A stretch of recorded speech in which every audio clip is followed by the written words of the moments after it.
Are you a chiropractor with a struggling practice, having a hard time finding and keeping patients? Is your staff falling short of expectations? I'm Dr. Scott Sawyer, and DC Trainings has the answers that you need. So tune in now and find out how. If you would like to become a member of DC Trainings, be sure to head on over to dctrainings.com to get started today. Hello, everybody. Welcome to DC Trainings. I'm Dr. Scott Sawyer. I want to thank you for joining our call today and diving into week 5 of Module 1. Week 5 being our training schedule, Module 1 being team development. I guess I said that backwards, but that's okay. Last week, we left off with final interviews, which had this big finale about hiring your new CA. You've gone through the whole process. You've really taken the time to bring in lots and lots of valuable resumes, lots of valuable experience through qualified candidates. We then went into interviewing those candidates. We did an initial interview process, which was consisted of the application meeting and the panel interview. Then we did the final interview process, which consisted of reference checks, training interviews, and a one-on-one interview with the doctor. So going through that process now, you have narrowed that down to your chosen individual who is going to join your team and take you to the Super Bowl, right? So with that, the benefit of doing this is that now when you make that decision, you know that this person is the right fit. They have the right talent. They are an A player, and they're eager to jump in and hit the ground running, which means that we don't want to let that helium air out of our balloon, right? Otherwise, the balloon just sinks down. We want to keep that momentum, keep those expectations, keep that value into our training process. So today we're going to dive into that training schedule and talk about how to continue that momentum and build your new person up to speed as quickly as possible. I understand that when you're hiring, generally, it means you're short-staffed. It could mean that you want to just take your practice to the next level, and that's great too. But usually that means you're bursting at the seams and you need to hire somebody quickly. And generally, the flip side of that is that we need to hire somebody because we're short-staffed. So the faster we can get that person up to speed and basically translate all those expectations into actual inertia and forward motion, the faster we can do that, the better. And that's what today's training topic is all about. As always, I just want to invite your questions. Anytime you have a question, you can raise your hand or you can type it into our chat box or put it in the chat. And then that way we make sure that when we finish our topic today, you have no unanswered questions. All your questions are answered. And you can quickly implement these steps into your practice so that you can maintain your successful practice and take it to the next level. So let's dive in and go through this, and I'll show you how it works. All right, so let me just move a couple things around here. There we go. And, oh, sorry, I missed a bubble there. Okay, there we go. All right. So I'm going to be kind of cross-referencing my screen as we go, but let's dive in, because as you can see on your screen, the key here is to make expectations really clear. There's another piece to it, though, also. We want to make sure that this new team member is very acutely aware of what our practice goals are. Right? Where they didn't just show up to a job, they don't just clock in and clock out and have work to do. There's actually a clear mission, there's clear values, and there's a clear path to bring the practice forward in the direction based on goals and those values and expectations, right? So we're going to create that very clearly. And before I leave this slide, just real quickly, I want to just remind you all that we're getting into the later weeks of or the second half of Module 1. So we're going to be going through and finishing that. March 9th will be the beginning of Module 2, which is our new patient module. And when we dive into that, there won't be a live seminar this year or this time around. We're just going to transition right into the new module and begin moving through that new patient module. But that will start March 9th and then move forward from there. So we won't have a live seminar for that module change. we'll just dive right into it. So I just wanted to make that clear because I've had some questions come in about that. So let's continue on because here's, actually, let me move a couple things around because they are in a new spot. There we go. Okay.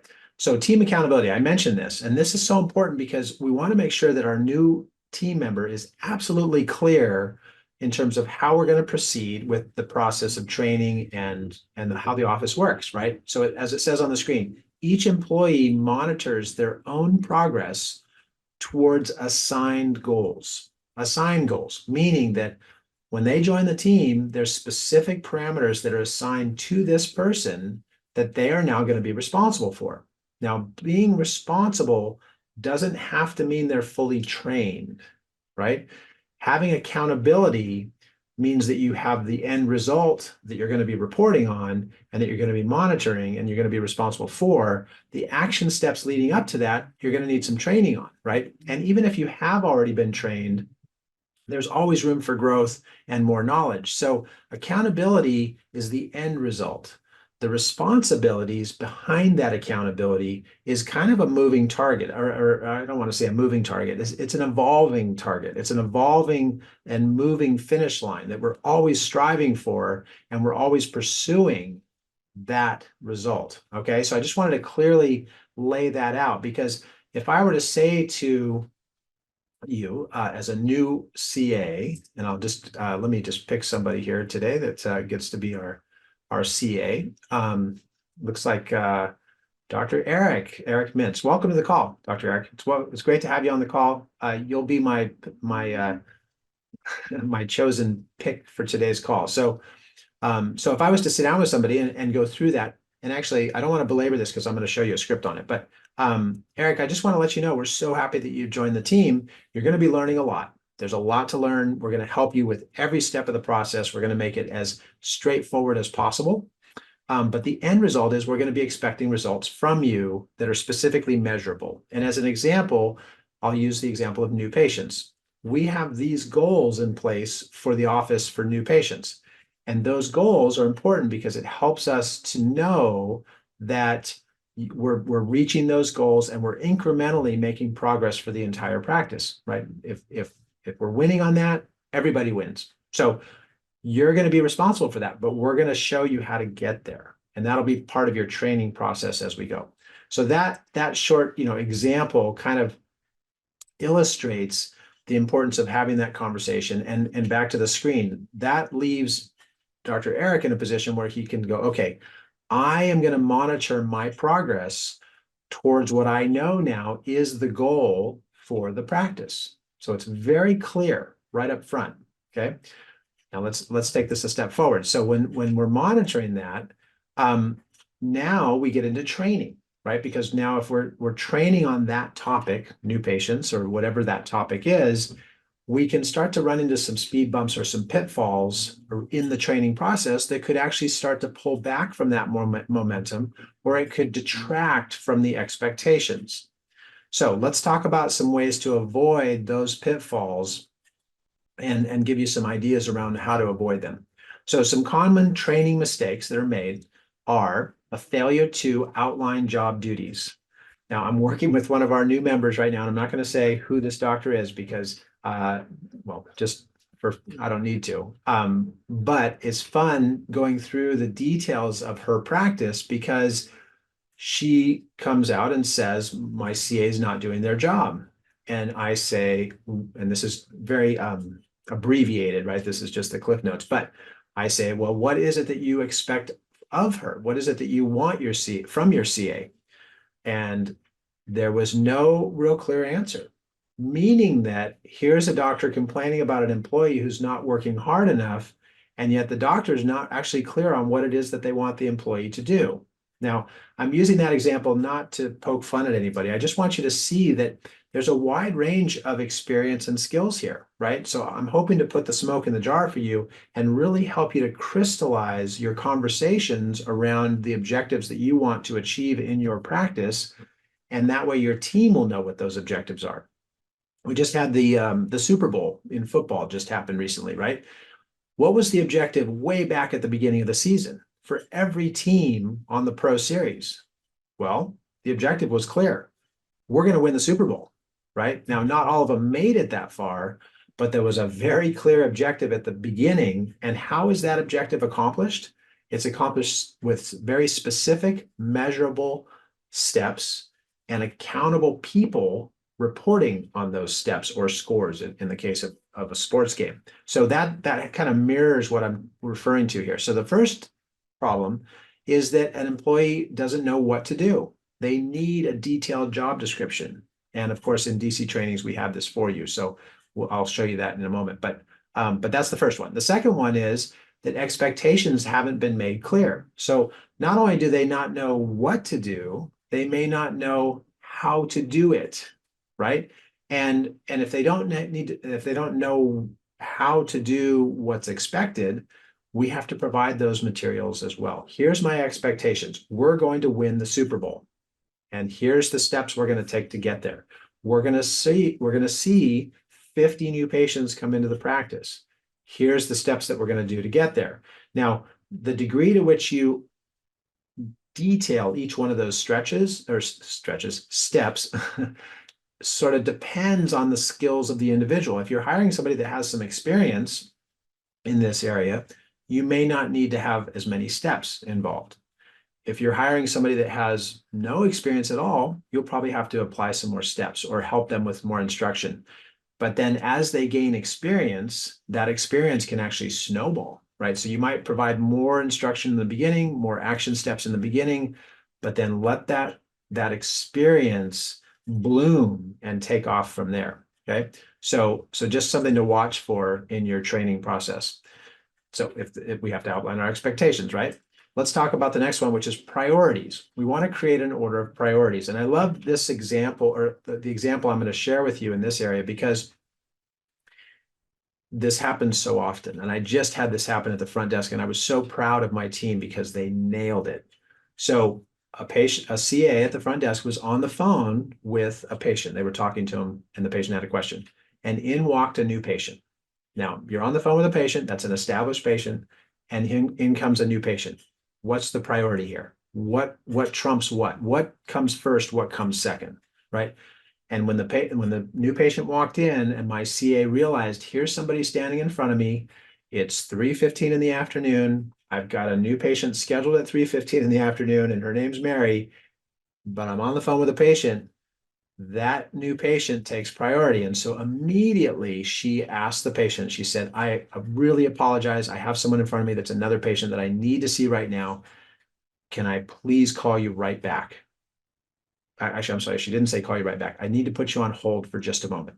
Okay. She said, I'll put you on hold. So she puts the patient on hold immediately. And then she turns to her coworker and says, can you take line 2? It's on hold. And then she turned right to the new patient and she said, welcome to our office. Thank you for being on time. We've been expecting you. You must be Mary, right? And she greeted that new patient with a big smile. Now, that's the order of priority, right? And if you train with your team so that they know what those priorities are in all the sequences that you have in your office, they'll know what to do first, they'll know what to do second, they'll know what to do third, and they'll get them done in that order for you, which helps the efficiency across the whole practice. So create an order of priorities and train on those priorities so that everybody's really clear in terms of what happens. And in that example that I just used, what's more important, an established patient or a first impression? Because you only get one chance to make a first impression. The established patient won't mind holding for a minute. The new patient, we don't want to gloss over that first impression. So those are just that's a great example of this category, or this part of this sequence. Another area that you want to make sure that you don't fall into this trap is to explain why the priorities are important, right? And I just explained that in the last step, right? In terms of priorities, you've got a patient that knows, okay, I'm going to be on hold for a second. We're having a conversation. They'll be right back with me. And then we have a new patient where we only have one chance to make a first impression. So if we blow it on that first impression, we can't get that back, right? So those are just two examples that really tie in. So we want to explain why those priorities are important, and we want them to know the why really behind all of our procedures for our new employee. We want them to be welcomed aboard, and we want them to be quickly gaining experience in the office so that they can handle the many moving parts that happen on a daily basis. The next one is is a failure to implement team accountability. And I go back to the example we started our call with today, because when I go back to this doctor that I've been coaching with, she didn't have team accountability. She's saying my employee is not doing their job. And then when I ask, what is your employee responsible to do in the first place? And there wasn't a clear answer. That tells me the employee is probably doing the best they can with the knowledge they have. And they may be doing a great job with the knowledge they have and the tools at hand. But when we can paint the picture and essentially light up that light at the end of the tunnel, the action steps along the way can start to fall into place, and it gives somebody room to develop their own personality and their own path to take when they know exactly what that light at the end of the tunnel is, or that goal is. So we want to implement team accountability. And I want to share an example with you on this because, and we're going to get into this a little bit in a moment, but I want to kind of paint the sort of a worst case scenario first. If you don't have team accountability, you may come down on your team unnecessarily. You might give them a hard time when really they're doing a great job with the tools they have. But when we make it really clear, like, I want to see 5 new patients on Monday. I mean, that is a clear objective. That is clear responsibility. That's clearly coming from the team leader. Well, if Monday comes and goes and there's 5 new patients on there, I, as the team leader, the practice owner, I'm going to be really excited. My employee's going to feel really good about that. They're going to know what was expected and they accomplished the goal. And if they see 7 or 9 new patients, they're going to feel even better about it. But if they fall short of the expectation and that accountability, it makes the conversation that comes from that also much easier. And it would be something like this. We didn't see our 5 new patients on Monday, as I asked you to do, and as I gave you the tools necessary to accomplish that, right? So you got to look in the mirror first, doctors. You got to make sure that you've provided everything that that person needs to accomplish the goals that you've established, right? And if they have all of that, which I'm going to assume in this example they do, then the conversation is, you had everything you needed. Why didn't it happen?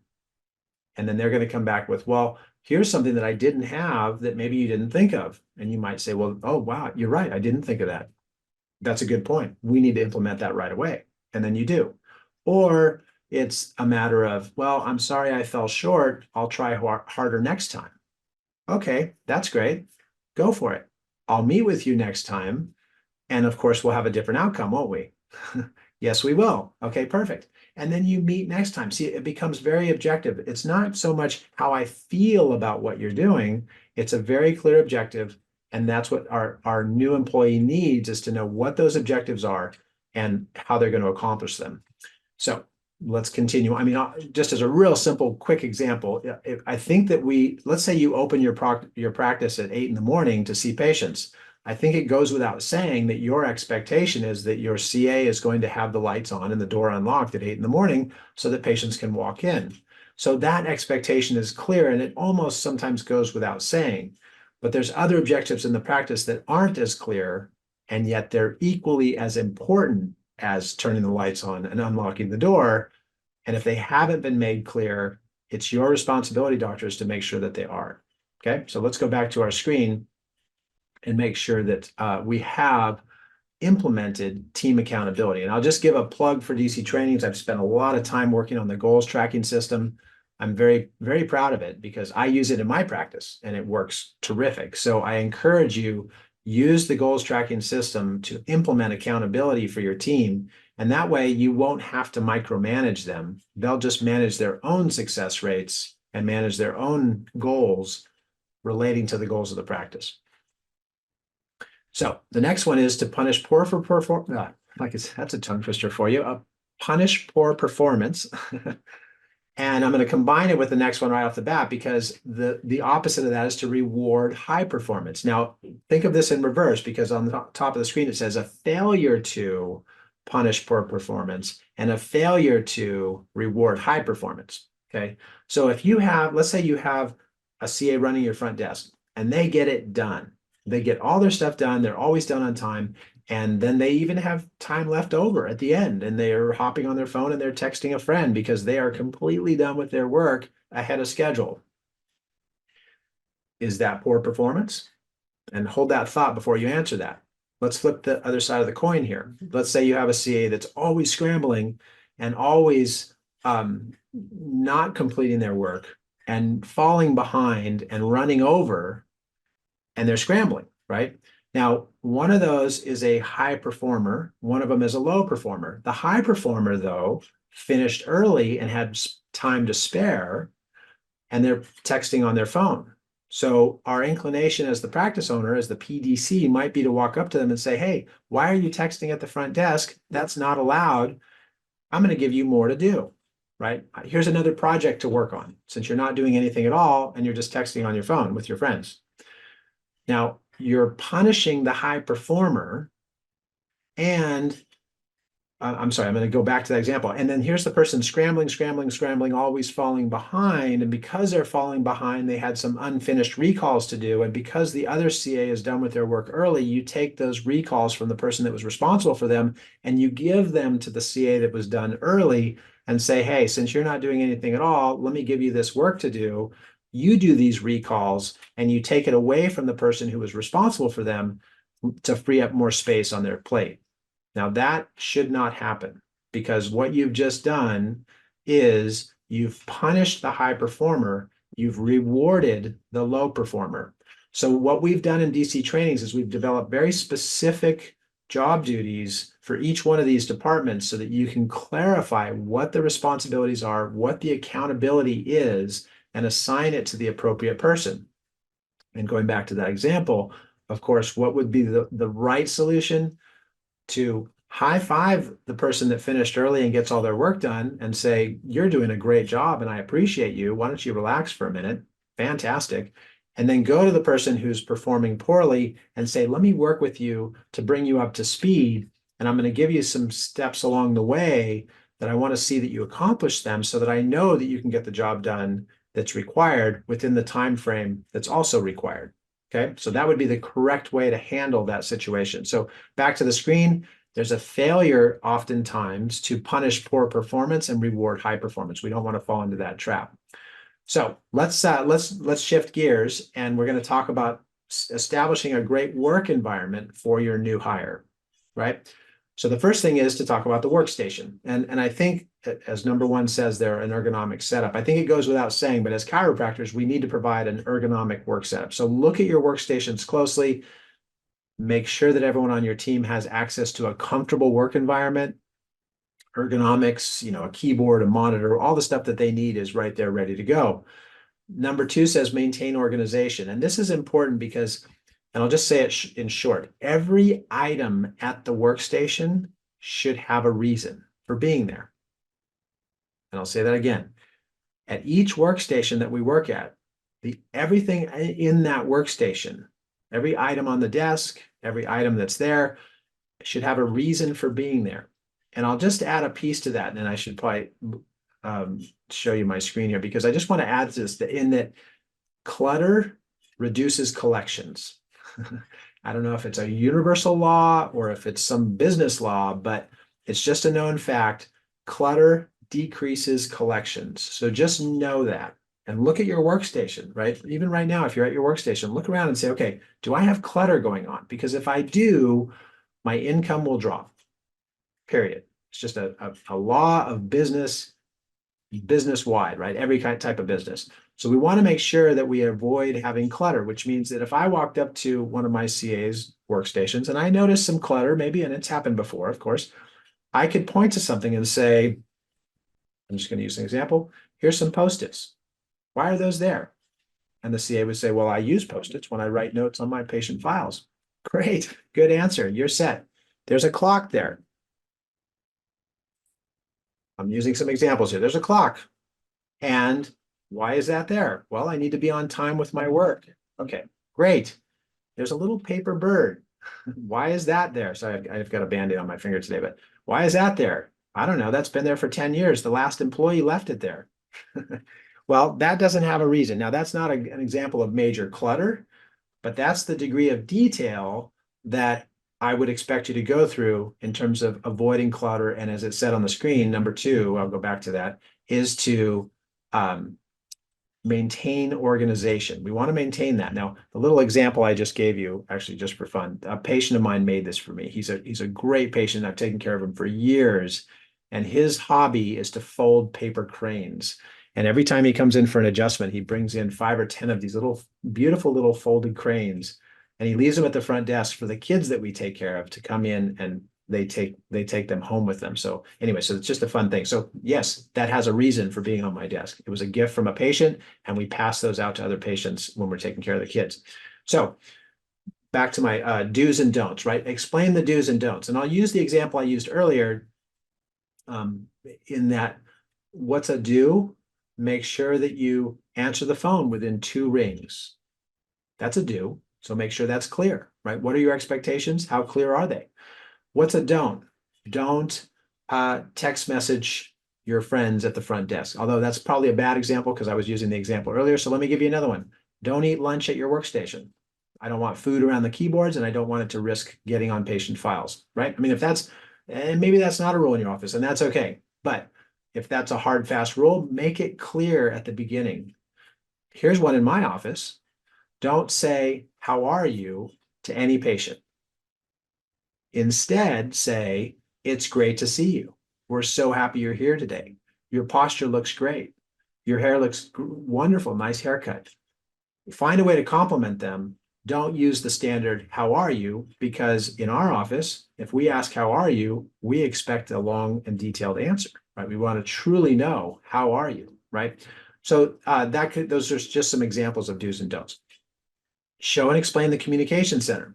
Now, in this, I think I don't want to go too far off point on this, but I'll explain this just briefly. And I explained it in the seminar video, so you can see it there. But at each one of our workstations, we have a box with 3 tiers. It's a 3-tier shelf, and at each one of our workstations that exists. And it's an in box, it's an out box, and it's a pending box. And you see 2 of those lines on the screen right now. So the communication center is an area where everybody in the office has their own personal box, right? If I want to leave a message for somebody, if there's a file that they need to work on, if I've completed some work that was given to me and I want to give it back to the person who gave it to me without interrupting them while they're at their workstation, I can simply put it in their box. So the communication center has one box for everybody on the team, and they're all in one area. That's called the communication center.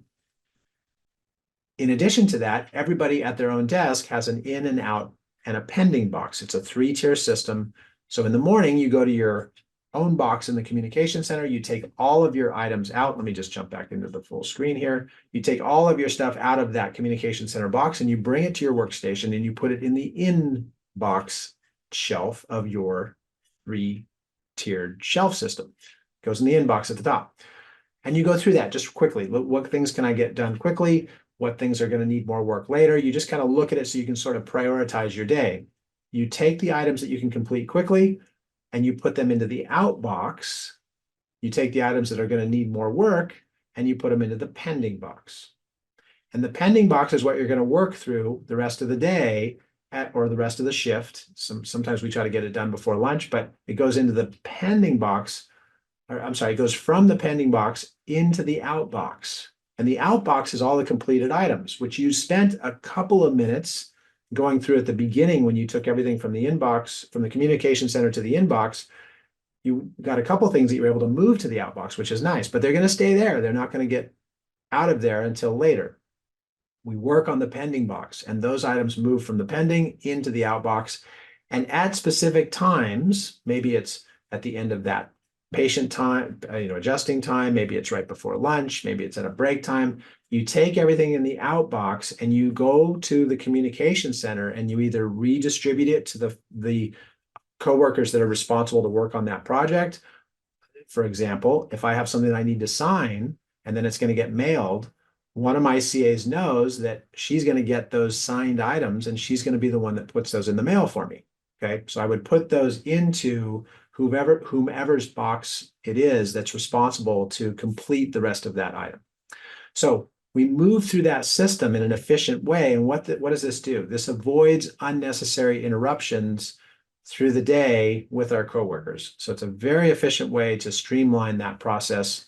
And I wanted to make sure that you're aware of that. So that's a big part of a new hires training program, to onboard them and get them up to speed as quickly as possible. Another big step for the new hire is to learn our training process. And the training process consists of weekly training and script training, right? Scripts build confidence, scripts build comfort and certainty. So we do use a lot of scripts, and those are provided for you in DC training. So what you're seeing on the screen up front is a 5-day training program, and I'll show you that on the website in a minute. But that 5-day training program is explained on day 1 of a new employee's hire. So on day 1, they get the training program. We go through the employment agreement. They see the flow of the training system. On day 2, they review the employee agreement or employment agreement and sign off on that. So they know, okay, this is my employment contract. And then they review their first script on day 2. Then they go home and they study that first script. And I want to just say this for everyone on the call, because I know what I just said, especially for the CAs on the call, you might say, wait a minute, what? I'm going to study at home? No, I'm just going to work, right? But let's say you got a job at a fancy restaurant, which my wife and I, yesterday was a patient day. So today we're going to dinner at a nice restaurant for Valentine's Day. So at this nice restaurant we go to, I would expect that our waiter is going to know the wine list. Now, if you are a waiter applying for a job at a fancy restaurant, a nice, 5-star, really nice cuisine restaurant, and you go to work there, you need to know the wine list. And what they're going to do is they're going to hand you their wine list, and they're going to say, learn these wines, know the regions they're from, know the qualities of the wines, know the characteristics of the wines, know how to sell these wines to our customers for their dining experience to be optimized, right? Now, they're not going to say, okay, sit down here for the rest of the day and study our manual on wines and learn this while you're working. No, there's plenty of other things that you're going to need to train on as a new waiter at a fancy restaurant. They're going to give you the wine list. You're going to go home and study it, and you're going to come back being equipped to be tested on your knowledge about those wines. That's how upscale restaurants do it, and that's how an upscale chiropractic environment is done as well, meaning that we're going to give our new employees scripts to learn, policies to learn, procedures to learn. They're going to learn a lot of them live while they're in the practice working with patients, but many of them they're going to learn on their own. And it's not overbearing, it's not extensive, and it's certainly not excessive, but there is going to be some homework to be done at night at home. So we let them know that up front. That's part of this process. And you might even ask them in their one-on-one interview. In fact, my CAs always ask when we hire a new person during the panel interview, they ask, are you comfortable with learning scripts? And are you comfortable with studying those scripts at home? Do you have an environment at home that would be conducive to you learning policies and procedures at home so that you could then implement them when you come to work? They always ask that question. So it's a nice question in the interview process to make sure that it's not going to be a problem later. So we review the script. Day 3, we role play the script, meaning we're testing back and forth, practice this. And then day 4, we test and pass. Day 5 means they can begin using it. So that process of delivering the scripts and reviewing them, they go home and study them. We role play the script with them to make sure that they're comfortable with the process. We then test and pass them on it. And that process is done before they begin using it. And that goes on through their whole training process for all of the scripts that they're going to be using. So make sure you implement that. And to facilitate that, we've given you one of our documents in DC trainings where you can actually go through a week-by-week process and have a sign-off. So as it says on the top here, these are the instructions. It's basically the same thing that you just saw on the PowerPoint slide, but a delivery date is set. So we deliver this document, which has the dates on which all scripts on this outline are provided to the new CA. So there's a delivery date that goes right here. Then there's a completion date, which is over here, which means that CA or that new employee has passed all those scripts. They are competent, they're confident, they're knowledgeable, and they can use all of those in the practice. Now, you could put a tentative completion date here, just to put a timeline on it and say, I'm hiring you. It's now February 15th. That's going to go here. We expect this to be completed by 3 months from now, which means that would be May 15th, February, March, April. Yeah. So we expect you to have that done by May 15th. And you can put that on this document so they have an expectation and awareness about what is going to be required of them. I like to let them know right at the front that you're going to learn a lot. And the beauty of that is it's going to build your confidence. It's going to build your knowledge, and you're going to be a great asset to this team. We're going to love working together. But as Winston Churchill said, you cannot be both comfortable and grand at the same time. So yes, it might be a little uncomfortable from time to time, but that's okay. We're here to support you through the process of bringing you up to speed. Another good quote to remember, if you're writing these down, that was from Winston Churchill, the first one. Another one is from Michael Jordan, the very famous basketball player, one of the greatest of all time. He said, if you can't do it in practice, you'll never do it in the game. So those are just some examples that we use to inspire this new team member to rise up to the occasion quickly.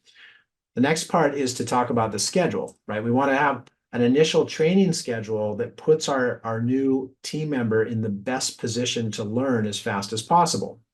Well, what's the fastest way to learn? It's in real-time experience. So we have two training schedules for you, two employment schedules for you. One is the training, that's the first month, and it says it right up on the screen here, first month of employment. And that's based on putting this new CA in contact with patients as much as possible, and then not having them working when there's downtime and slow time in the office when they're not going to gain as much experience. So this is in my office, and you can change this. You can customize this any way you'd like, but in my office, we have a 3-hour lunch on 3 days out of the week. Why? Because we want them to be seeing patients as much as possible. Monday, Wednesdays, and Fridays are our biggest patient days. To offset that, the other days are shorter. So you'll notice here, there's an 8.5-hour day, then a 6.5-hour day. There's an 8.5-hour day, then a 4-hour day. There's an 8.5-hour day, then a 3-hour day, right?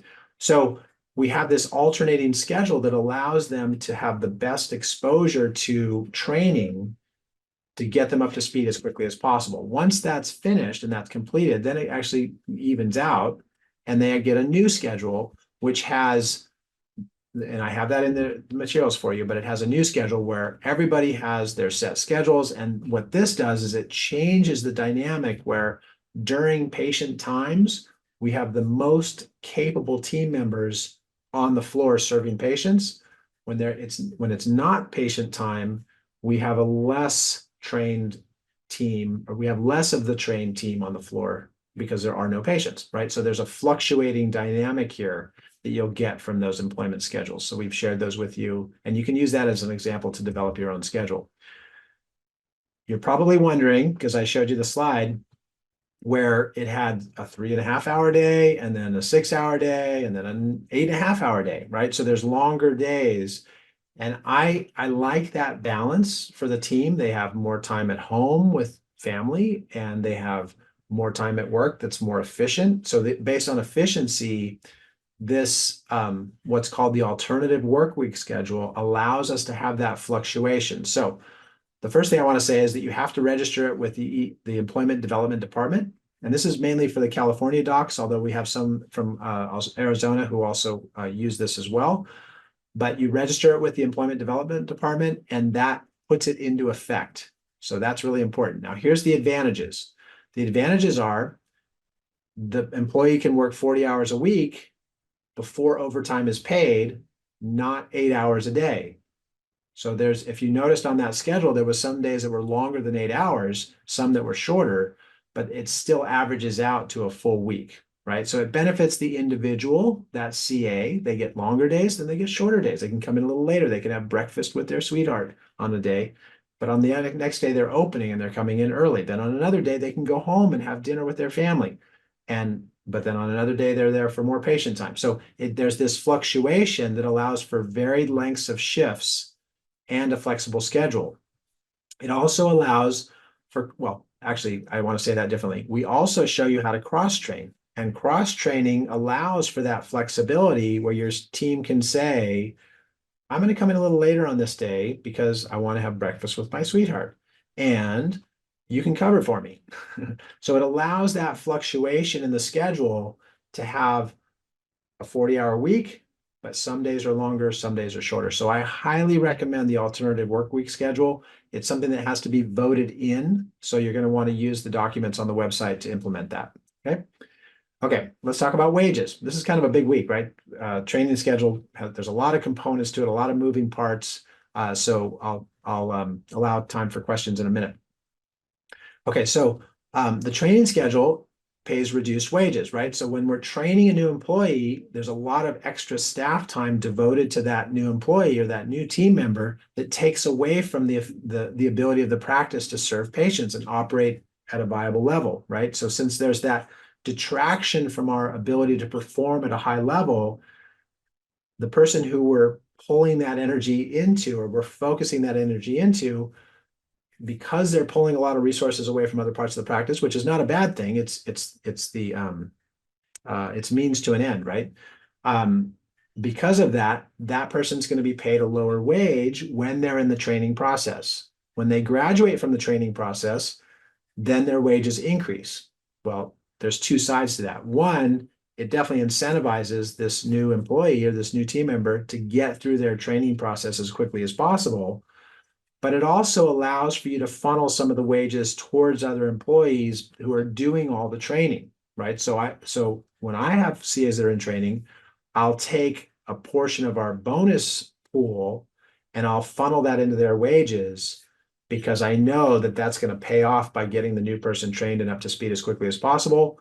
And for that dynamic, the person starting is going to be paid a little bit lower wage just until we can get them ramped up to speed. So that's important.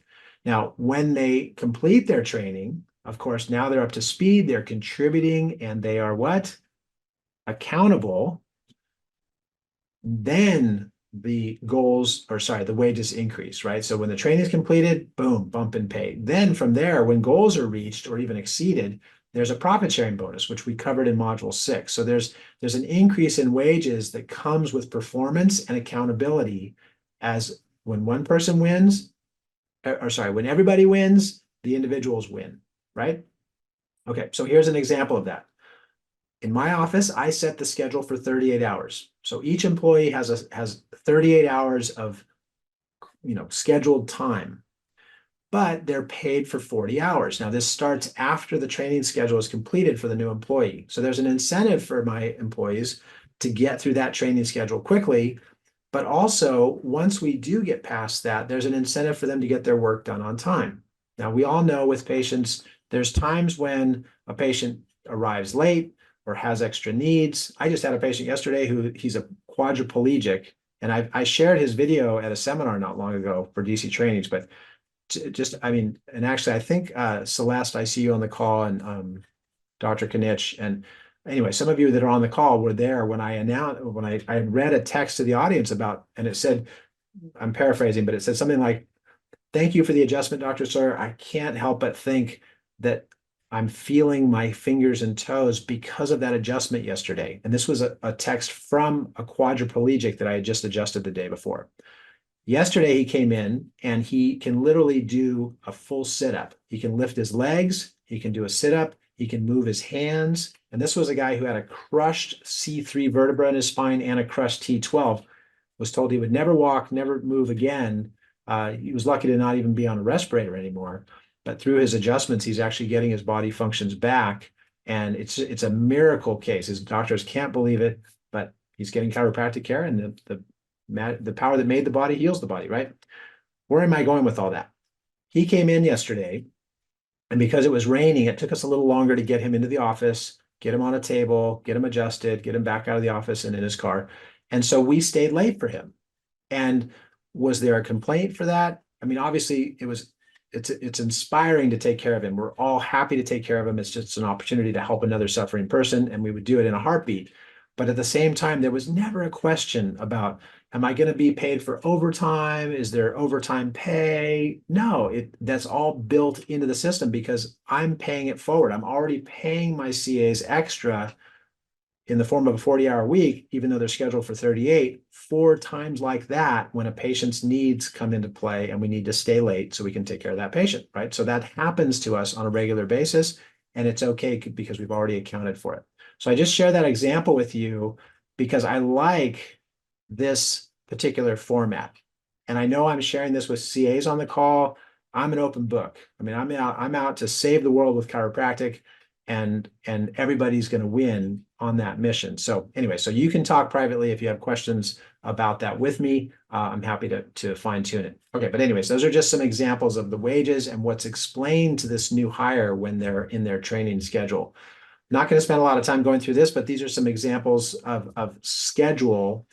The basis of this, doctors, is really for having high impact times for adjusting. So there's adjusting times for high impact, and then there's production times for high productivity. What you're seeing on the screen is 2 hours of morning adjusting, 3 hours in the afternoon of adjusting. So that's 5 hours of adjusting per day to serve as many people as possible. And I've seen well over 200 patients in that 5-hour time frame. It's action packed. I call it happy hour. It's great.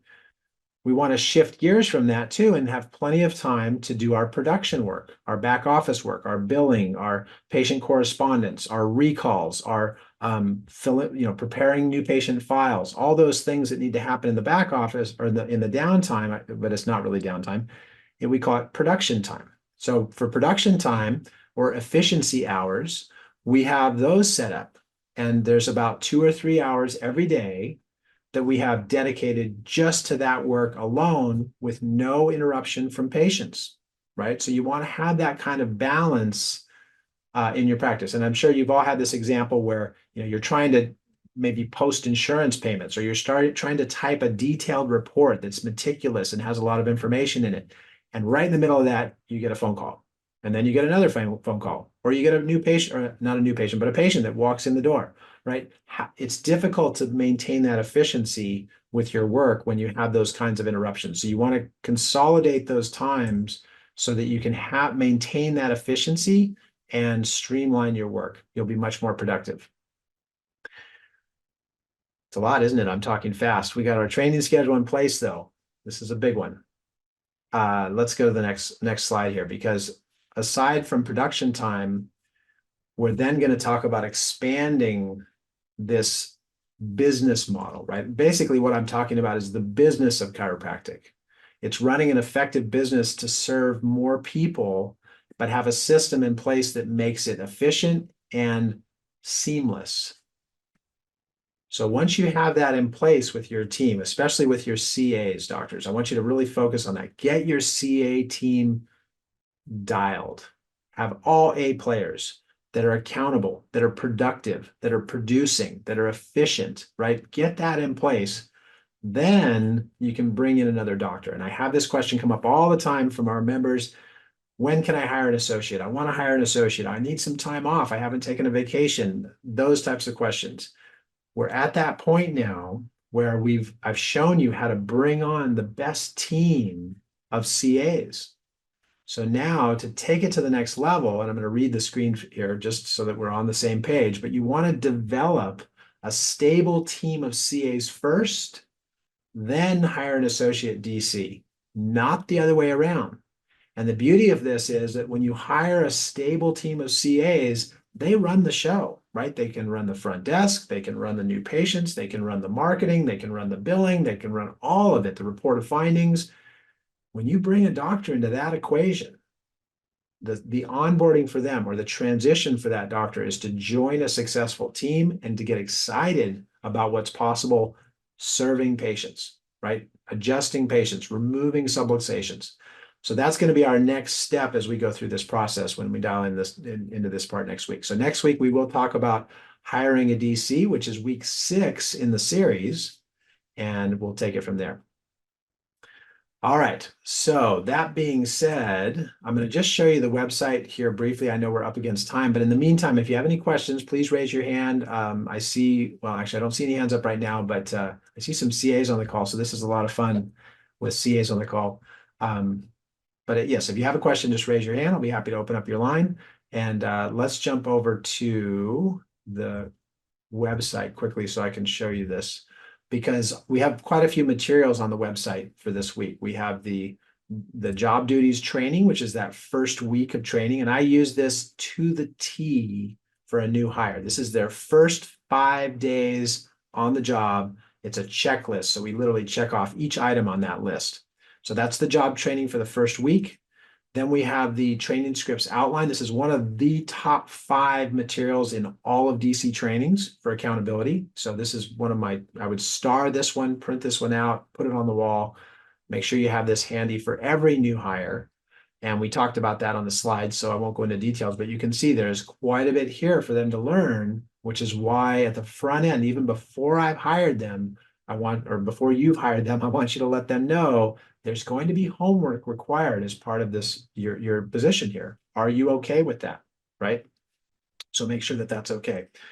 The alternative work week, this is the application or the application process, excuse me, that you'll send to the employment development department. So the front part is the employee's acknowledgement and approval to choose the alternative work week, which when it boils down to it, I just because I know there's CAs on the call, don't construe this as being something to where you're trying to be or you're being taken advantage of. Everyone on my team loves this schedule. They love the alternative work week schedule. We've had it in place for 20 years or more, and it's just a fantastic schedule. So, but in order to have it implemented, you do have to vote it into existence, which is what the second page is for. It's voted in. And then once it's in, each employee does have to sign off on it that they're choosing to utilize the alternative work week schedule. So that's in there. Okay. So that's there for you. And then the employment schedule, here's a blank one. You can design your own. And then we also have the sample, and that includes the first month of employment and the ongoing schedule. Okay. So those are examples for you to use on the site. And of course, we have the videos there too. All right, so that concludes this week's topic, and I don't. So any questions? And we've got a couple minutes left. When you come into a chiropractic practice as a CA that doesn't, as a person who doesn't have exposure long term or experience long term in the whole chiropractic environment, it's a lot to take on, right? Not only are you going into a doctor's office and experiencing patient care and running the front desk and that whole dynamic. But for many, it's a whole paradigm shift away from how they view healthcare, right? It's very different from going into CVS and getting a prescription or giving people a medication to alleviate symptoms. We're talking about enhancing overall health for the entire population or a global population, right? So to really expand that vision to have it become something so big is quite an undertaking, and can be really honestly very daunting for a new employee who's just coming in without knowing any better, is just looking for a job, right? So I'm very proud of Emily. And I've heard feedback too through Dr. Knitsch, Emily. So you're doing a great job. I'm proud of you, and keep carrying that torch forward. And for all the CAs on the call, just know that being a part of this big picture approach to healthcare is so needed, and it's so desired right now. The paradigm shift that's happening, and we're all seeing this, where people don't want to take more drugs, more medication, or have more surgery. The concept of responsibility around one's own health is becoming so much more of a priority in the general population that we just need everybody to be on board to take care of all the people who need us and now who want us to take care of them. So it's just a beautiful transition to go through, from starting from scratch and then getting up to speed, taking care of the people coming into our practice. So I think that's a great place to finish up. I don't see any hands up. So let's wrap up for today. I will, let's see, did a hand go up? No, I'm sorry. One more shot, last call. No, okay, good. Let's wrap up, but anytime you have questions, you can email me, dctrainings@gmail.com. Thanks for being I can't talk. Thanks for being part of our call today, and I'll look forward to seeing you next week.